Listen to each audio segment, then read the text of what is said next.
Jesus disse: Ide, façam discípulos. E se ide parecesse menos com um culto entre quatro paredes, e mais com uma comunidade que espalha a santidade bíblica por toda a terra? E se fazer discípulos parecesse menos com shows e apresentações, e mais com uma comunidade missionária a serviço do povo? Se fizéssemos menos eventos, produções, prédios, reuniões e programas, poderia significar menos estresse com despesas, dívidas, reuniões e arrecadação. Estaríamos mais livres para experimentar o amor de Jesus, amar a Deus, amar ao próximo, libertar os cativos, liderar servindo uns aos outros, enviar missionários e missionárias por toda a terra.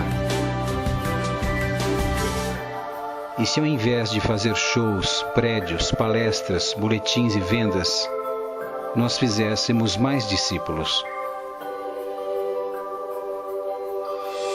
Como Jesus fez, como Paulo fez, como os apóstolos fizeram. Essa é nossa missão.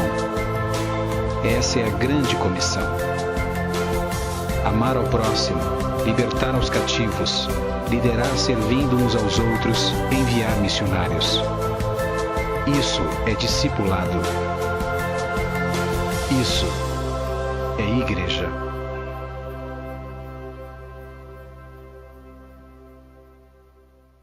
Olá, muito bom dia. Está começando através da TV Nazaré, o canal 5, a serviço da vida, o programa Isto é Igreja.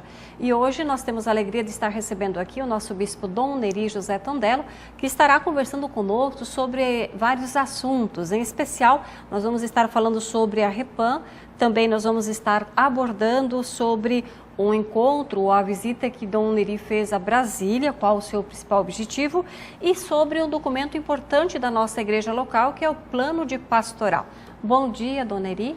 Bom dia, Cidete. Um bom dia, amigo lá de casa, minha amiga, é um prazer. E é também com a graça de Deus e graças a estes instrumentos de comunicação, da família Nazaré de Comunicação, que chegamos até o seu lar.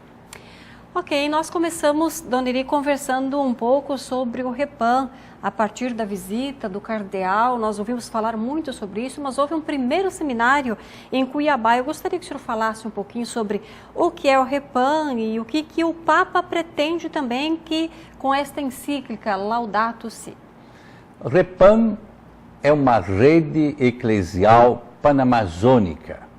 Quando dizemos que é panamazônica, estamos dizendo que se trata de uma rede continental, isto é, atinge a todos os países da América Latina onde a Amazônia Legal se encontra. Temos a Amazônia brasileira, em torno de 63% de todo o território continental amazônico que se encontra no Brasil. Esta rede panamazônica, ela tem um compromisso de olhar para esse meio ambiente, Amazônia Legal, no Brasil. 62% do território nacional encontra-se na Amazônia Legal. E este ambiente, este espaço natural, é um habitat ainda muito intacto em grandes regiões, mas em outras regiões já muito devastado. A Amazônia, no seu todo, ela nos apresenta, segundo o nosso entender, o entender dos estudiosos, pelo menos 5 grandes problemas, ou 5 grandes desafios, ou 5 situações que demandam realmente responsabilidade e cuidado. O primeiro desafio que se encontra nesta Amazônia Legal é a devastação da floresta amazônica e também do cerrado, porque o Mato Grosso constitui-se também com um bioma chamado cerrado, além do Pantanal, assim temos então a floresta amazônica. Nesta Amazônia Legal temos então este grande desafio que vai se alastrando e de maneira muito irregular em muitos casos. Temos já muitos projetos bonitos de cuidado, projeto de manejo, mas temos ainda uma devastação irregular que vem acontecendo. E logo que vem a devastação, ou vem o pasto, ou vem a lavoura, o agronegócio, o grande negócio. Em seguida, temos um outro desafio que se apresenta como a realidade do garimpo, muito presente, volta e meia, vemos também nos grandes veículos de comunicação a nível nacional e internacional, que esta realidade, ela também continua sendo explorada às escondidas, quase sempre sem controle. Um quarto problema que nós enfrentamos em nossa região é a presença das hidrelétricas para a produção de energia. Nos próximos 20 anos, a Amazônia Legal vai contar, segundo os projetos que já foram definidos, com 153 novas hidrelétricas. Os nossos povos indígenas certamente serão os que mais vão sentir este impacto ambiental. Se nós olharmos para a etnia Rikbatsa, por exemplo, em Fontanilas, onde está previsto ali a construção de um grande projeto, eles são os primeiros que começam a lamentar-se. Por quê? Porque grandes extensões vão ser alagadas. Provavelmente até as próprias casas vão ser atingidas. Então, eles estão preocupados. Eles que são muito mestres, cuidadores da natureza, eles estão preocupados. Eles preservam o meio ambiente. O garimpo não tem acesso às terras desta etnia Rikbatsa. Assim também, o desmatamento não é alcançado porque eles não se vendem. Eles não vendem madeira. Mas, em contrapartida, eles estão com muito medo, com muita preocupação, quando se trata de um projeto como este de hidrelétricas que vem atingir as suas áreas. Trata-se de energia limpa? Aparentemente sim. Mas quando ela devasta extensões enormes de terras, ela já não é uma energia limpa. Ela já começa a comprometer povos ribeirinhos e populações indígenas e outros. Então ela perde a característica de ser uma energia limpa. Ela precisa ser estocada a água, assim como se dizia uns dias atrás em diálogo com o cardeal Umes, para se tornar de fato uma energia limpa. Uma quinta realidade presente desafiadora é a ausência ou a falta de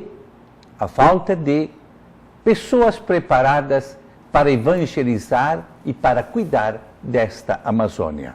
São pessoas ordenadas ou não, mas pessoas preparadas e competentes em torno da realidade e, em cima desta realidade, aplicar uma teologia da redenção.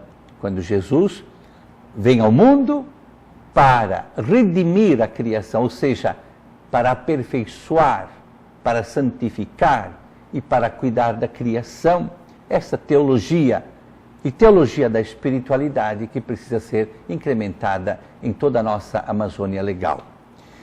Em síntese, diríamos, a REPAM está olhando para o processo de desenvolvimento de toda a Amazônia, que precisa ser um processo equilibrado e sustentável. Esta palavra que ela surge nos anos de 1980 e ela tem este compromisso e conotação de fazer com que a região possa se desenvolver de maneira equilibrada e que ela possa se sustentar para os anos vindouros.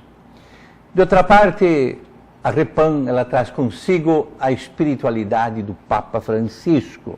Laudato Si, louvado seja meu Senhor. Nós estamos fazendo um levantamento através de fotos, através de imagens, a beleza que temos em nossa região, desde a fauna, a flora, os bichinhos, as araras, os papagaios, seja a porcada do mato, seja a capivara, seja a boiada, temos tantas riquezas, tantas belezas naturais. O Rio Juruena, no pôr do sol, por exemplo, para se transformar um cartão postal de divulgação desta beleza, mas, sobretudo, divulgando-a com o compromisso de zelar por ela, de cuidar. Ou seja, em outras palavras, emitir em nossa ação, ou em nossa intervenção, melhor dizendo, sobre a natureza, este cuidado espiritual. Aplicar em nossas tarefas a espiritualidade do Pai Francisco, a fim de que esta obra de Deus ela possa sustentar-nos no tempo presente, mas também que ela possa dar água boa e sustentabilidade para gerações futuras. E esta consciência, graças a Deus, ela vem se fomentando. Muitas pessoas já se deram conta disso, porém não faltam também aqueles que não estão preocupados em como devastar tudo junto aos rios e plantando e colocando muito veneno. Aliás, uma das problemáticas que os índios já levantaram também é que o veneno que é jogado nas grandes lavouras, ele começa a atingir as populações.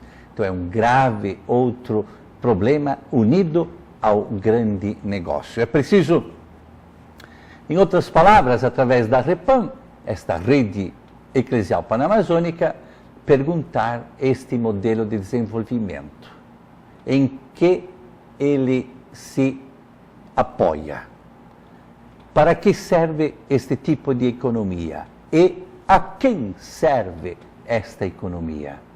É preciso pensar, porque se nós não tomarmos também algumas providências, teremos muitos sofrimentos.